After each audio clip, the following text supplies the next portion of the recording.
نحمدہ و نصلی علی رسولہ الکریم۔ جیسے کہ آپ تمام حضرات کو معلوم ہے کہ انڈیا نے پاکستان سے جنگ کرنے کا اعلان کر دیا، تو اس حوالے سے ہم کس طور تفصیل کے ساتھ گفتگو کر رہے ہیں۔ ہم نے جہاد کے حوالے سے بھی گفتگو کر دیا ہے، پھر اس کے حوالے سے پاکستان فوج کے جذبے کے لیے بھی ہم نے کچھ اشعار بیان کیے ہیں اور شہادت کی فضیلت بھی بیان کی ہے۔ آج ہم اس حوالے سے گفتگو کریں گے کہ 1947 میں پاکستان بنا تھا، آزاد ہوا تھا، تو یہ دو قومی نظریے کے بنا پر بعض بدبخت لوگ کہتے رہتے ہیں کہ پاکستان کا بننا درست نہیں تھا، نہیں بننا چاہیے تھا، تو اس حوالے سے گفتگو کریں گے۔ پھر یہ کشمیر کے مسئلے کا حل کیا ہے، اس حوالے سے بھی ہم گفتگو کریں گے۔ سب سے پہلے بھائی 1947 میں پاکستان آزاد ہوا تھا اور دو قومی نظریے کے بنا پر۔ دو قومی نظریہ کیا ہے بھائی؟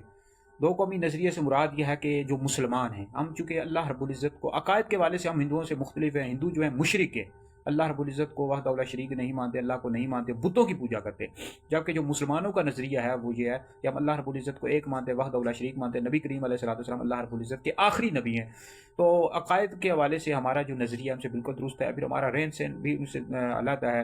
اب وہ مردوں کو جلاتے ہیں، یعنی آگ میں جلا دیتے ہیں، ہم مردوں کو دفن کرتے ہیں۔ باقی کھانے پینے کے معاملات، پھر اس کے علاوہ شادی بیاہ کے معاملات اور دیگر جتنے بھی معاملات ہیں، معاشرتی معاملات ہوں یا دینی معاملات ہوں، سب ہمارے ان سے جدا ہیں۔ تو یہ دو قومی نظریہ ہے کہ مسلمان علیحدہ قوم ہے اور ہندو علیحدہ قوم ہے، ہم ان کے ساتھ ہرگز بھی نہیں رہ سکتے۔ اب وہاں کے جو مسلمان وہاں ان کے ساتھ رہ رہے، وہ بطور مجبوری کے رہ رہے، اور کہیں جو ادھر رہ رہے خوشی کے ساتھ مسلمان انڈیا میں رہ رہے، ان کے تو معاملات بڑے خراب ہو چکے ہیں، ان کے عقائد بھی بگڑ چکے ہیں۔ ان کی جو اولادیں ہیں، جو انڈیا میں لوگ رہ رہے ہیں، ان کی اولادیں ان کے مندروں میں چلے جاتی ہیں ہندوؤں کے، وہاں وہ مشرکانہ فعل کرتے رہتے ہیں اور جا کر کہیں تو کفریہ معاملات کرتے رہتے ہیں۔ تو لہٰذا وہ خوشی سے نہیں رہ رہے، بامر مجبوری رہ رہے ہیں، اور وہ بھی ان سے ہندوؤں سے تنگ ہی ہیں۔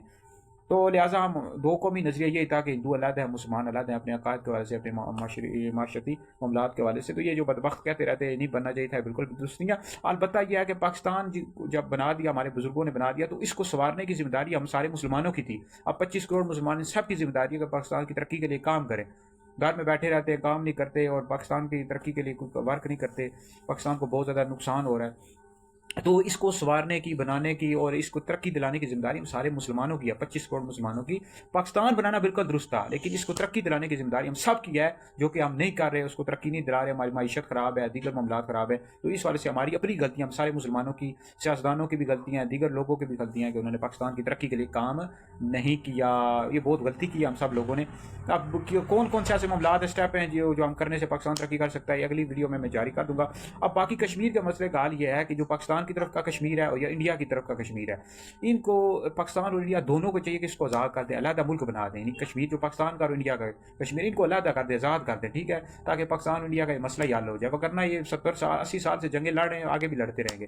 تو اس کا حل یہی ہے کہ اس کو آزاد کر دیا جائے۔ باقی چوتھی بات یہ ہے کہ اسلام کسی بھی